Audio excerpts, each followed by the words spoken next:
What's making the weekend headlines where you are.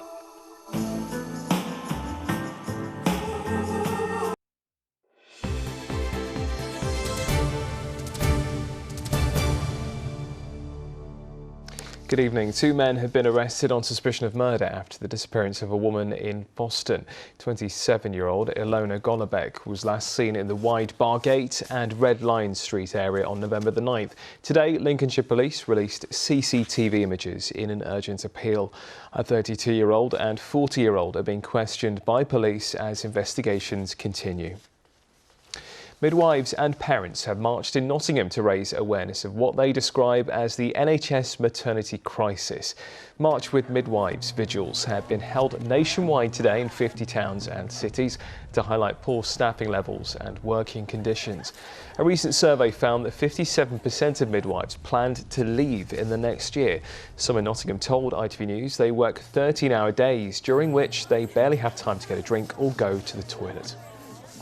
I think it's like a revolutionary moment with midwives. We often are so dedicated to caring for women that we don't get the opportunity to voice our own opinions, and I think it's something that's been building for many years, this feeling of feeling downtrodden and often neglected by the system. So I'm part-time working in community, and I'm fortunate. I really love the job, but I see the young ones really struggling with full-time hours, having to do their competencies, and we're losing them because we haven't got the strength or the energy to support them. Women are getting less time with midwives, midwives are getting less time to support women, and that's having an impact on the health and outcomes of mother and babies. And we haven't got the capacity to deal with it anymore.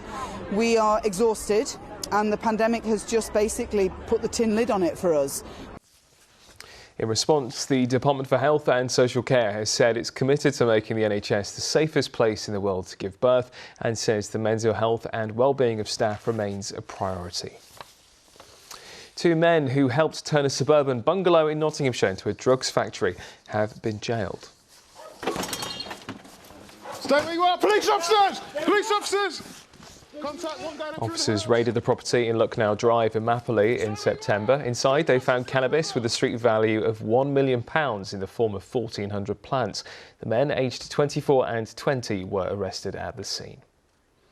And now it's time for a look at the sport.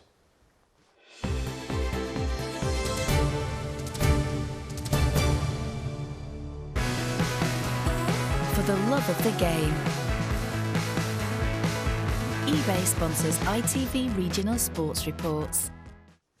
Well, Derby County were in action this afternoon for the first time since receiving another points deduction for breaching the EFL's regulations. Their opponents were Bournemouth, who started the weekend top of the Championship and were going into the game unbeaten away from home. Jake Gilbert reports. Nobody gave Derby County much hope going into the game, with Bournemouth being heavy promotion favourites. But Jason Knight's header gave Wayne Rooney's side some hope on the pitch after a tricky week off it. A mix-up in defence gifted Bournemouth their equaliser, with Jayden Anthony taking full advantage. Dominic Solanke then sent Bournemouth into a half-time lead. After the break, Derby came back fighting. First, Tom Lawrence's curled effort brought his side level. Then Graham Shinney was awarded a penalty after being brought down by Jack Stacey. The captain, Lawrence, took on the responsibility and scored Derby's winner from the penalty spot. This was Derby's first win in 8 games and means they are back to a positive points tally in the table. And Nottingham Forest drew against Reading despite taking the lead. Forest went ahead within the first 4 minutes. Philip Zinkernagel's lovely run was matched equally by the finish. In the second half, Reading hit back, Scott Dan scoring the equaliser following a corner.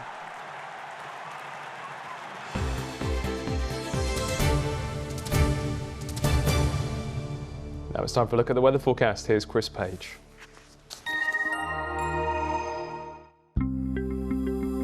Making the most of it, whatever the weather. Octopus Energy sponsors ITV Central Weather. Hello there. Very good evening to you. It was welcome to see some of that sunshine across the region today after days of cloudy skies, but it has felt a lot fresher and temperatures have struggled at times as well, just getting up into high single figures. But as we go through the rest of this week, well, for the first part at least, it stays dry. We have high pressure with us. That will keep in just 1 or 2 showers, but for most of us dry. But by Wednesday, we begin to see this weather front push in from the north and west, bringing something colder and some showery bursts of rain as we end the week too.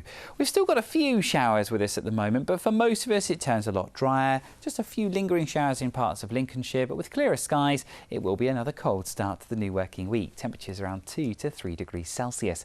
A touch of frost in the countryside, but once we start to see the day tomorrow morning, lots of sunshine yet again. The showers gradually fading away, the winds turning lighter too, so it won't feel as cold as today, despite temperatures being very similar, around 7 to 9, maybe 10 degrees Celsius.